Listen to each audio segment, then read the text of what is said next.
नमस्कार, मेरा नाम है मोहित कुमार सिंह और आप देख रहे हैं जनता जंक्शन का विशेष कार्यक्रम जनता जंक्शन शो। अर्नब गोस्वामी और पार्थो दास गुप्ता, ये दोनों नाम पिछले कुछ समय से चर्चा में है। हर कोई यह सवाल पूछ रहा है कि क्या अर्नब गोस्वामी को बालाकोट में जो सैन्य कार्रवाई हुई थी उसके बारे में पहले से पता था। आगे इस पर अब तक क्या राजनीति चल रही है उसके बारे में बात करेंगे। दूसरी खबर वेब सीरीज तांडव से जुड़ी हुई है। उत्तर प्रदेश पुलिस की टीम मुंबई पहुंची है।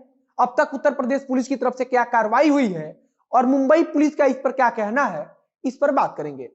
तीसरी खबर है झारखंड के गोड्डा से सांसद निशिकांत दुबे की पत्नी पर 420 के तहत मुकदमा दर्ज किया गया है। सांसद की पत्नी से जुड़ी एक कंपनी का डील को लेकर खुलासा हुआ है, जिसके बाद से अदालत ने उनकी पत्नी के खिलाफ एफआईआर दर्ज करने का आदेश दिया है। चौथी खबर सुप्रीम कोर्ट और किसान आंदोलन से जुड़ा हुआ है। बताएंगे कि ट्रैक्टर रैली पर सुप्रीम कोर्ट ने क्या कहा है और कैसे सर्वोच्च न्यायालय ने इस पर फैसला करने का काम दिल्ली पुलिस के हवाले कर दिया है। शुरुआत करते हैं बालाकोट एयर स्ट्राइक को लेकर जो बवाल मचा है उसके बारे में। मुंबई पुलिस ने अर्नब गोस्वामी और पार्थो दास गुप्ता के बीच जो कथित बालाकोट से जुड़े चैट्स हैं उस पर कह रही है कि कायदे से इस मामले में केंद्र सरकार को खुद शिकायतकर्ता बनना चाहिए। रिपब्लिक टीवी के एडिटर इन चीफ और बार्क के पूर्व सीईओ पार्थो दास गुप्ता के बीच हुए व्हाट्सएप चैट्स संदेह के घेरे में है। करीब 1000 पेज की व्हाट्सएप चैट्स को मुंबई पुलिस ने अपनी चार्जशीट में शामिल किया है। उसी चैट में कुछ ऐसी बातचीत की गई है जो बालाकोट में की गई सैन्य कार्रवाई से जुड़ी है और बातचीत से ऐसा प्रतीत होता है कि अर्नब गोस्वामी को इसके बारे में पहले से ही पता था। जब से कथित व्हाट्सएप चैट सोशल मीडिया पर वायरल हुआ है तब से मुंबई पुलिस से सवाल पूछा जाने लगा कि अर्नब गोस्वामी और दास गुप्ता के खिलाफ कोई एफआईआर दर्ज होगी या नहीं। इसके बाद से मुंबई पुलिस के अधिकारी ने मंगलवार को बताया कि यह देश की सुरक्षा से जुड़ा मामला है। कायदे से इस मामले में केंद्र सरकार को शिकायतकर्ता बनना चाहिए और मुंबई पुलिस में एफआईआर दर्ज करानी चाहिए और क्या ऐसा करना है या नहीं यह केंद्रीय गृह मंत्रालय तय करेगा।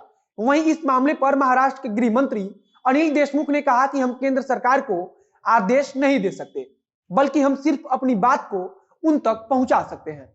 यह सब खुलासा मुंबई पुलिस द्वारा पेश किए गए चार्जशीट का हिस्सा है। कुछ समय पहले अर्नब गोस्वामी की रिपब्लिक टीवी और 2 अन्य टीवी चैनलों पर टीआरपी में हेरफेर का आरोप लगा था। इसी हेरफेर में अर्नब गोस्वामी के साथ साथ बार्क के पूर्व सीईओ पार्थ दास गुप्ता पर भी आरोप लगे।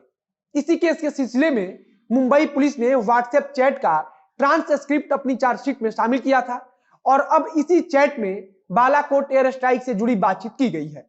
इस बातचीत में कथित तौर पर अर्नब गोस्वामी ने लिखा है कि कुछ बहुत बड़ा होगा, यह सामान्य स्ट्राइक से भी बड़ा होगा। यह बातचीत बालाकोट एयर स्ट्राइक के 3 दिन पहले हुई थी। जब से यह मामला संज्ञान में आया है तब से पूरे देश की राजनीति में बवाल मचा हुआ है। विपक्ष ने मांग की है कि संयुक्त संसदीय समिति से जांच कराया जाए कि क्या राष्ट्रीय सुरक्षा के साथ समझौता किया गया है। पूर्व केंद्रीय मंत्री पी चिदम्बरम ने एक ट्वीट करके पूछा कि क्या एक पत्रकार को बालाकोट कैंप पर हमले के 3 दिन पहले की जवाबी स्ट्राइक के बारे में जानकारी थी। अब कांग्रेस की तरफ से सारे बड़े नेता इस मामले को लेकर सरकार पर निशाना साध रहे हैं। पूर्व रक्षा मंत्री ए के एंटनी ने कहा कि पत्रकार अर्नब गोस्वामी और पार्थो दास गुप्ता के बीच जिस प्रकार से 40 जवानों की शहादत को लेकर भाषा का इस्तेमाल किया गया वो चौंकाने वाला है। आगे उन्होंने बातचीत करते हुए कहा कि यह व्हाट्सएप बातचीत पूरे देश के लिए चिंता का विषय है। यह हमारे सशस्त्र बलों, खासकर वायुसेना के जवानों की सुरक्षा से जुड़ा हुआ है। पूर्व रक्षा मंत्री ने सवाल किया कि इस तरह के अभियान के बारे में सरकार में शीर्ष पदों पर बैठे सिर्फ 4 से 5 लोगों को पता होता है, तो ऐसी स्थिति में बालाकोट एयर स्ट्राइक से कुछ दिन पहले एक पत्रकार को इसके बारे में कैसे पता चला। पूर्व कानून मंत्री सलमान खुर्शीद ने व्हाट्सएप बातचीत को लेकर कहा कि न्यायपालिका न्याय का मंदिर है। इस व्हाट्सएप बातचीत में जो बातें सामने आई हैं वह बहुत दुखद है। गंदी राजनीति से न्यायपालिका को दूर रखा जाना चाहिए। आगे उन्होंने कहा कि पूर्व केंद्रीय मंत्री अरुण जेटली को लेकर जो बातें कही गई हैं वो काफी विचलित करने वाली है। जब से यह मामला सामने आया है उसके बाद से अर्नब गोस्वामी को लेकर भी सोशल मीडिया पर लोग दो धड़े में बढ़ चुके हैं। अब आगे देखना होगा कि क्या इस कथित व्हाट्सएप चैट को लेकर सरकार कोई कदम उठाती है या फिर इस पर भी सिर्फ राजनीति ही होती है। अब आते हैं अपनी दूसरी खबर पर जो तांडव वेब सीरीज से जुड़ा हुआ है। तांडव वेब सीरीज को लेकर मचे बवाल के बीच उत्तर प्रदेश पुलिस की एक टीम मुंबई पहुंची है। उत्तर प्रदेश पुलिस की तरफ से बताया गया कि किसी को भी धार्मिक भावनाओं को ठेस पहुंचाने का हक नहीं है अलग अलग जगहों पर हुई एफआईआर और इस मामले की जांच के लिए उत्तर प्रदेश पुलिस तथ्यात्मक विवेचना करने गई है। उत्तर प्रदेश पुलिस की तरफ से कहा गया कि जो टीम वहां पहुंची है वह पूरे मामले की जांच करेगी और उसके बाद रिपोर्ट सौंपेगी। उत्तर प्रदेश पुलिस की टीम ने मुंबई में तांडव वेब सीरीज के मेकर से भी पूछताछ की।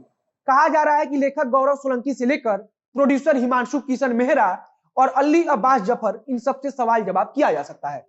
वेब सीरीज के निर्देशक अली अब्बास जफर ने इसके लिए माफी मांगा और कहा कि वे विवादित सीन हटाने को तैयार हो गए हैं। उन्होंने सूचना प्रसारण मंत्रालय का भी आभार व्यक्त किया है और कहा है कि मंत्रालय की तरफ से उन्हें सही दिशा निर्देश दिखाई गई और लगातार उन्हें सपोर्ट भी किया गया। उत्तर प्रदेश की पुलिस और मुंबई पुलिस के वरिष्ठ अधिकारियों के बीच भी बातचीत हुई है। वहीं महाराष्ट्र सरकार के गृह मंत्री अनिल देशमुख ने तो पहले ही कहा था कि उन्हें सीरीज को लेकर शिकायत मिली है और उन्होंने केंद्र सरकार से अपील भी किया था कि वे ओटीटी प्लेटफॉर्म को लेकर कोई बड़ा कानून बनाए। कलाकार भी इस मुद्दे पर दो धड़े में बटे हुए नजर आ रहे हैं। मशहूर कॉमेडियन राजू श्रीवास्तव ने कहा है कि सिर्फ माफी या फिर सीन काटने से काम नहीं चलेगा, उन पर कार्रवाई की जाए। फिलहाल उत्तर प्रदेश पुलिस इस मामले को लेकर क्या रिपोर्ट देती है वह भी देखने वाला होगा। अब आते हैं अपनी तीसरी खबर पर, जो भाजपा सांसद निशिकांत दुबे से जुड़ा हुआ है। झारखंड के गोड्डा लोकसभा क्षेत्र से भारतीय जनता पार्टी के सांसद निशिकांत दुबे की पत्नी पर अदालत के आदेश पर एफआईआर दर्ज कर लिया गया है।